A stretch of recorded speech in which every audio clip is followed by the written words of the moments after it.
Hello అండి, నమస్తే. Welcome to Sandhya's kitchen. ఈరోజు మన కిచెన్లో వెజిటేబుల్ పలావ్ ఎలా చేయాలో చూద్దాం. ఎప్పుడన్నా మన ఇంట్లో బోర్ కొట్టేసినప్పుడు రెగ్యులర్గా తినేవి ఇలా ఒక్కసారి ట్రై చేయండి. చాలా టేస్టీగా ఉంటుంది అండ్ తొందరగా కూడా అయిపోతుంది. పిల్లలకు కూడా దీన్ని చాలా ఇష్టంగా తింటారు. అంతేకాకుండా మన ఇంటికి చుట్టాలు వచ్చినప్పుడు ఏదన్నా స్పెషల్గా చేయాలనుకున్నప్పుడు ఇలా చేయండి, ఇలా చేసి పెట్టండి. వాళ్ళు కూడా చాలా ఇష్టంగా తింటారు. దాంతోపాటు ఈ ఎండాకాలం కాబట్టి కొంచెం పెరుగు చట్నీతో సర్వ్ చేయండి.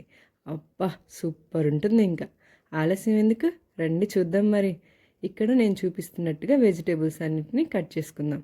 క్యాలీఫ్లవర్, ఆలు, క్యారెట్, బీన్స్, ఆనియన్, పచ్చిమిర్చి, టమోటో, ఇలాగే గ్రీన్ పీస్, వీటన్నిటిని కూడా రెడీగా పెట్టేసుకోండి.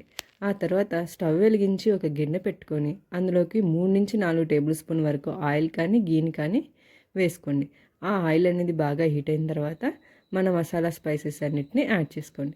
వాటన్నిటిని ఇలా కొంచెం లైట్గా ఫ్రై చేసుకోండి. ఇలా లైట్గా ఫ్రై అయిన తర్వాత మనం కట్ చేసి పెట్టుకున్నటువంటి ఉల్లిపాయల్ని, పచ్చిమిర్చిని యాడ్ చేసుకోండి. వీటన్నిటిని కొంచెం లైట్గా వేగనివ్వండి.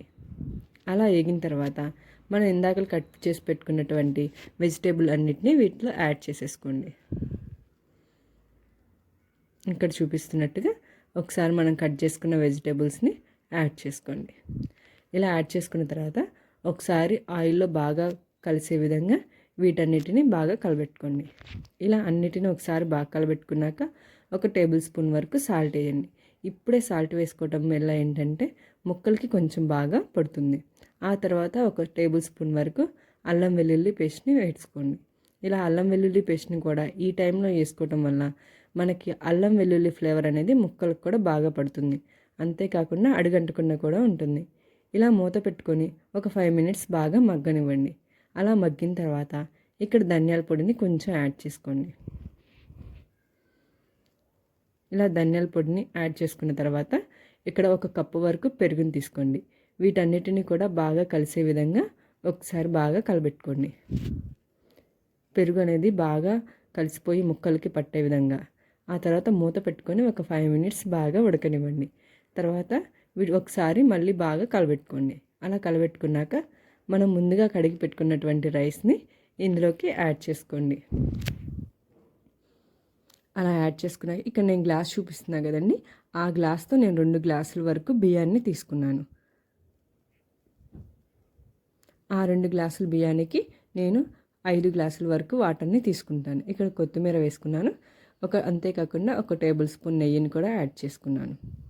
రైస్ అనేది ఇలా నెయ్యిని కానీ నూనెని కానీ కొంచెం యాడ్ చేసుకోవడం వల్ల మనకి రైస్ అతుక్కపోకుండా పొడి పొడిగా వస్తుంది. ఆ తర్వాత ఇక్కడ నేను వాటర్ని యాడ్ చేసుకుంటున్నాను. ఒకసారి అంతటిని బాగా కలబెట్టుకోండి. ఇలా బాగా కలబెట్టుకున్నాక సాల్ట్ని చెక్ చేసుకోండి. మనకి సాల్ట్ ఎలా ఉండాలంటే మన వాటర్ టేస్ట్ చేస్తే బాగా ఉప్పగా తగలాలి.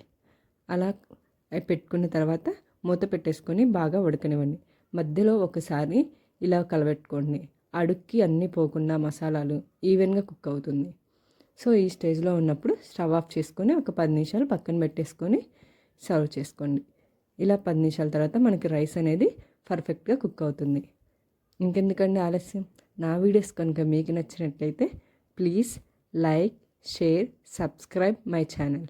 అంతేకాకుండా ఇంకొక వీడియోతో మళ్ళీ మిమ్మల్ని నేను కలుస్తాను.